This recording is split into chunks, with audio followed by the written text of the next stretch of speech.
Nako mga kababayan, magandang umaga, magandang gabi, magandang hapon, magandang tanghali po sa inyong lahat kung saan man po kayo ngayon. Ito na naman po si Kent, no? Mag-umpisa na naman po tayo sa pagbibigay ng reaksyon patungkol dito sa korupsyon nga sa ating bansa na nangyari ngayon na kung saan ay ang flood control project na merong ghost, merong hindi ghost pero substandard. So ngayon mga kababayan, alam naman po natin kung sino po ang tinaguri ang Queen of Flood Control na tinatawag nilang si Sara Diskaya. So ngayon mga kababayan, nag-iba po ang tawag dito, statement ni Sara Diskaya na kung saan noon mga kababayan ay parang mahiyain, parang naninibago pa at matakutin. Ngayon mga kababayan ay naku, merong ibinulgar si Queen of Blood Control Sara Diskaya na kung saan hindi daw siya makakapangurakot kung hindi po ito nang dahil sa taas. Kasi nga ito daw mga opisyales na nakaupo ngayon mga kababayan, yung mga politician ay meron pala itong mga name your price. So halimbawa, bigyan ko kayo ng example, ako si Sara Diskaya. Bago pala ako tumanggap na isang proyekto na nagkakahalaga ng 1 bilyon, meron palang share ito si senador o di kaya si congressman. Naku po mga kababayan, kakaiba po ito. So meron po akong ipaparinig sa inyo ngayon mga kababayan na kung saan mismo si Sara Diskaya nagsalita na at hindi ko sure kung papangalanan na niya siguro itong mga politiko na nasa likod ng kasabwat, no, nasa likod or kasabwat, no, sa hukus-pokus dito sa flood control. So ito po mga kababayan, ang nakikinabang dito. Marami din sa inyo mga politiko ang nagpapataba ng bulsa sa pangungurakot. nako, Ang totoo, may hati. wait lang ha mga kababayan. Kung tutuusin, hindi lang naman kaming mga kontraktor ang nakikinabang dito.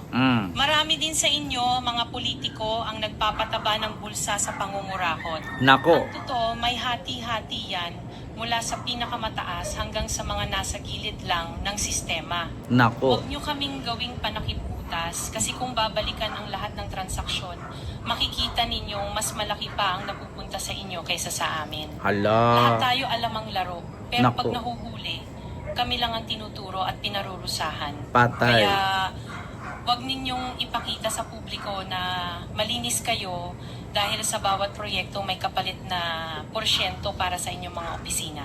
Nako, Ang sistema mismo ang nagtutulak sa amin na sumunod. Kung hindi kami papayag, wala kaming makukuhang proyekto. nako, Pero sa likod niyan, kayo rin ang pinakaunang nagdidikta kung magkano ang dapat itabi para sa inyo.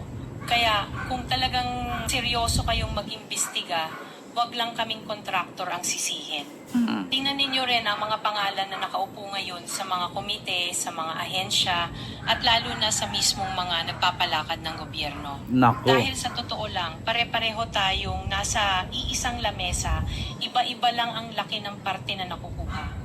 Kawawa po talaga ang mga mamamayang Pilipino kasi ninanakaw lang natin ang kaban ng bayan. Nako. Pera ng taong bayan, pero tayo ang Hala. nakikinabang. Hala Hindi ka. ba tayo nahiya? Ang mga mahihirap mas lalong naghihirap. Kaya tama na ang pangungurakot natin. nako mga kababayan. Ito na nga, sinabi na mismo ni Sara Diskaya mga kababayan. Nako, Kaya ito mga kababayan, meron lang akong gustong sabihin. Taong bayan, huwag nyo na pong linlangin ang taong bayan, no? Mga kongresista o congressman ang una nating paparusahan. Naku mga kababayan, naalala ko pag sinabi nating congressman, pag sinabi nating legislative, naalala ko talaga yung nangyari sa Indonesia. Naku po, yung opisina ng mga kongresista or yung legislative hall nila, sinilaban. Oo, yung mga bahay ng mga congressman, sinugod, sinira yung mga gate, sinunog yung mga mansyon, naku yung mga sports car, tad binabasag ng minamartilyo yung mga windshield, yung mga salamin. Naku po mga kababayan, hindi ko naman sana gustong mangyari ito at sana hindi mangyari sa ating bansa na ang mga mansyon, mga sports car, mga luxury cars nitong mga kongresista ay sana hindi aabot sa punto na susugurin kayo ng mga militanteng grupo, sunugin ang mga mansyon ninyo, kukunin ang mga luxury bags, luxury items sa pagmamayari ng mga asawa at anak ninyo, kunin ang kung anumang mga mamahaling bagay na naipundar ninyo dyan sa bahay ninyo.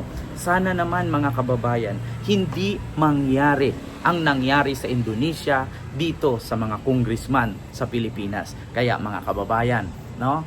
Taong bayan, wag po nating linlangin, no? Unahin nating parusahan ay ang mga congressman. Naku po, mga kababayan. Bakit? Nakita nyo naman.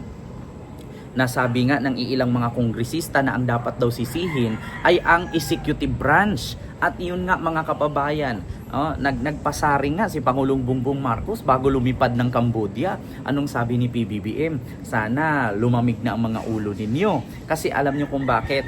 Habang pinagbintangan ng ilang kongresista itong tawag dito, executive branch na pinangunahan ni Lucas Bersamin, naglabas ngayon ng statement ang executive office, no, sa pangunguna ni Secretary Lucas Bersamin, na ang sabi niya, bago kayo mangbintang o bago kayo manuro na kung sino ang may kasalanan ng mga korupsyon sa ating bansa, ay maglinis muna kayo dyan sa Congress or sa House of Representatives. Nako po, sabi nga ni Secretary Bersamin, no? So ngayon, siyempre hindi naman si PBBM tulog-tulog lang, at saka meron ngang haka-haka ngayon mga kababayan na kumalat na parang meron daw not in good terms daw itong si House Speaker Martin Romualdez at sa pinsan niyang si Pangulong Bongbong Marcos. So hindi natin alam, baka nga naman, pero para sa akin matagal na po yung not in good terms yung dalawang magpinsan na yan,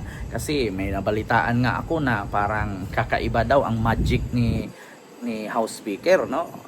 Ako ayaw ko naman magsalita, according lang sa aking narinig at sa mga sabi-sabi, na matagal na daw nagtitimpi itong si Junior kay pinsan, no? So ngayon mga kababayan, sana hindi mangyari itong nangyari sa Indonesia dito sa ating bansa, kasi masalimuot po talaga, karimarimarim at kagimbal-gimbal po kung mangyari po sa ating bansa ay ang katulad sa nangyari sa Indonesia, na ang Legislative House ay sinilaban, ang mga bahay ng congressman ay nilulusob, kinukuha ang mga mamahaling gamit na naipundar nila galing sa pagnanakaw, at ang kanilang mga luxury cars ay pinagbabasag, pinagdudurog at sinilaban. Sana naman hindi mangyari sa ating bansa yan, nangyari sa Indonesia.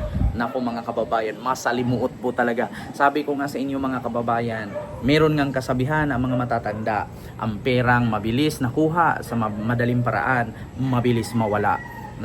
Naku po mga kababayan. So yun lamang po yung aking reaksyon, no? Huwag na nating linlangin ang taong bayan, no? Congressman or mga congressman ang una nating parusahan. Bakit? Hindi naman mangyayari ang mga proyekto na yan kung hindi na dahil sa mga budget insertion. Kita nyo naman, biruin nyo, may mga hukus-pokus pala dyan sa budget ng GAA, na kung saan tapos nang napag-usapan at bigla na lang may iniisiningit habang pinipirmahan ng Pangulo. Naku, sino ba ang nasa likod niyan? Nakita nyo naman sa Bilyonaryo News na si Chis Escudero paulit-ulit pabalik-balik kahit holiday sa opisina ni Martin Romualdez. Naku po mga kababayan. So yun lamang po, maraming salamat. Taong bayan, wag na nating linlangin, no? Congressman ang una nating parusahan. So yun lang, maraming salamat. Thank you.